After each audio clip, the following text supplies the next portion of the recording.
Hello বন্ধুরা, অনেক দিন ধরেই মেয়ের চুলটা কাটাবো করে ভেবেই আর ফাইনালি আজকে কিন্তু আমার মেয়েকে কিন্তু ন্যাড়া করিয়ে দিলাম। সেই ওর অন্নপ্রাশনের সময় কিন্তু ন্যাড়া হয়েছিল। তারপর দুবার কিন্তু ওর চুলটাকে সেভ করেছিল। এর আগে কিন্তু আরেকবার চুলটা ন্যাড়া করাতে গিয়েছিলাম, কিন্তু আমার দাদার বিয়ে থাকা কিন্তু এই যিনি জেঠু যে চুলটা ওর কেটে দিচ্ছেন, তিনি বলেছিলেন যে চুল নাকি তাড়াতাড়ি বেরোবে না। তো সেই জন্য আমরা কিন্তু ওর চুলটা তখন সেই সময়তে কাটতে পারিনি, মানে ওকে ন্যাড়া করে দিতে পারিনি।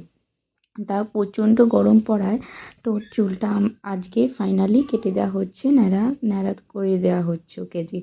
কিন্তু আমরা ভেবেছিলাম যে ও হয়তো চুপচাপ একটু বসে থাকবে, কিন্তু না, যেই যেটু ওর মানে ওর চুলে যেহেতু হাত দিয়েছে, সেখান থেকে কিন্তু প্রচণ্ড পরিমাণে কাঁদতে শুরু করে দিয়েছে।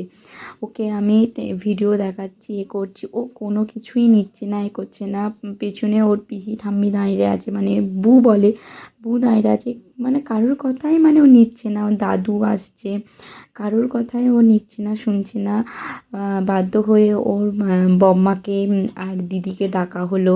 তারা এসে ওকে মানে ভোলাচ্ছে, করছে। ও এতই কান্না করছে যে জেঠু তো হয়ে যাচ্ছে, যে ভেবেই পাচ্ছে না যে কী করে ওকে আজকে ন্যাড়াটা করাবে। কিন্তু শেষ পর্যন্ত